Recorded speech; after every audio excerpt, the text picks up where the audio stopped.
Welcome to Sunday's Fridge Cam. Thank you. Now, our Lost and Hungry tour across America was fantastic. However, I was slightly disappointed by the Philly cheesesteak. I was really looking forward to it. Just one dish. I want to recreate it at home. I asked you guys on Twitter, what should I do? How can I make it better? You gave me loads of tips, and now I'm going to show Barry how to do it. Let's do this. How? Here's what you're going to need. A good Philly cheesesteak basically just needs ribeye steak, provolone cheese, and a submarine roll. But we're also going to add an onion and a green pepper. So we're going to start by chopping up our onion and our green pepper.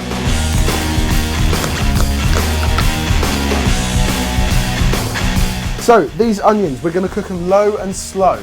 So they caramelise, they get all sweet, they get a little bit slimy. And apparently that is the bunting way to have caramelised onions in your Philly cheesesteak. Oh. Now, there are two schools of thought on steak to use in a Philly cheesesteak. You either go for loin, right. You can roast it and then you slice it once you've roasted it, or you pan fry a ribeye. Oh, a ribeye steak. That's a bit different. Now, one of the big tips that I found about ribeye steak is put it in the freezer for 20 minutes to half an hour before you need it, because it's going to firm up, make it easier to slice, because you're going to slice it when it's raw, and then you cook it. So move all of your onions and peppers over to one side of the pan. We're going to turn the heat right up. We're going to season up our steak. Chuck it in, Basil, chuck it in. How long for? We're going to go for like 3 to 4 minutes, basically until it's cooked. You can't see any of the raw meat anymore. And then we'll mash it all in with the onions, with the peppers, and that's where our cheese comes in. Basically till it's cooked. Yeah, basically. If I was to pick one recipe that would represent you, Jake, it would be a Philly cheesesteak. But that's why I was so disappointed with it when we ate it, because I was like, my expectations were up here, and the result probably wasn't bad, but it didn't meet my expectations. It was nice, just not to Jamie's high, large standards. That's rude, isn't it? It's got to do with my So one of the tips I read online said to separate it into 2 sections so that it becomes easier to spoon out and put into your roll. Okay? Right, let's add our cheese! And what do we do with our provolone cheese, I hear you ask? What do we do with our cheese? We slice it and then we put it on top of the steak and onion mixture whilst it's cooking in the pan. It's all a little melty, starts to bring it all together. You know what I'm saying? Tell me about the bread. What we've gone for here is kind of the world-renowned, what people associate with a Philly cheesesteak bread, which is a white sub roll. Yeah? However, in actual Philadelphia, always, they use like a hoagie roll.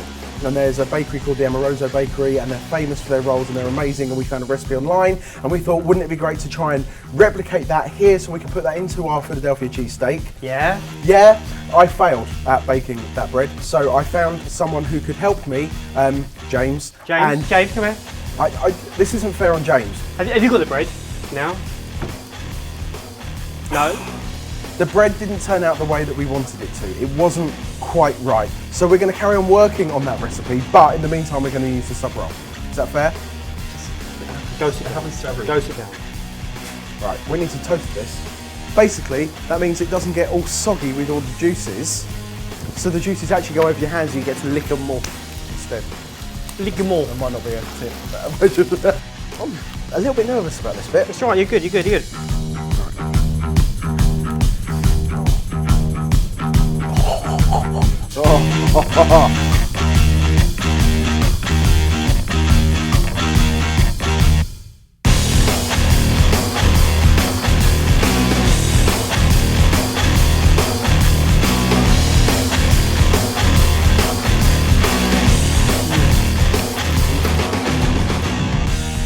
That is delicious.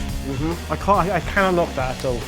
The Philly cheesesteak is fantastic, and I'm so happy that I can say Philly cheesesteak is fantastic. The real winner here is me, because I'm eating a sandwich, but you, because you helped us create this sandwich, and thank you very, very much. I'm a very happy man. Thank you, honestly, from the bottom of our stomachs. Thank you. Are you happy now? I am so happy I've eaten cheese and steak and bread.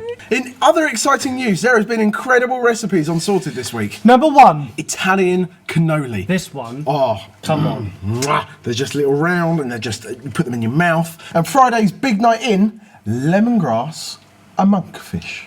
There was rice in a pineapple. It was like pineapple inception.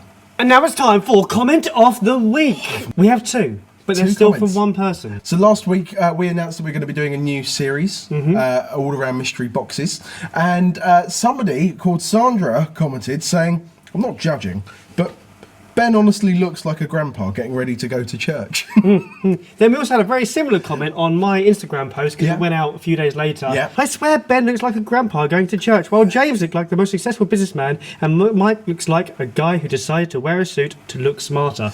Oh, and before we go, while we're on the subject of fantastic fashion, we have to give a shout out to the best dressed dog in the world. P Promise 143. This dog is brilliant, or is having nasty tricks played on it constantly. Okay. I'm not sure which way round it is, but we love it, and other people seem to love it as well. So we're happy. I mean, look at that. You've probably got it somewhere else on your screen already, but look at that. Well, this fridge cam really has had everything. It's had dressing up dogs. It's had Philly cheesesteaks. It's had Ben's grandpa fashion. And it's had cannoli. That's pretty much everything a Yeah. fridge cam can ever have. Have a great week, and we'll see you next Sunday, 10 a.m. UK time. Goodbye.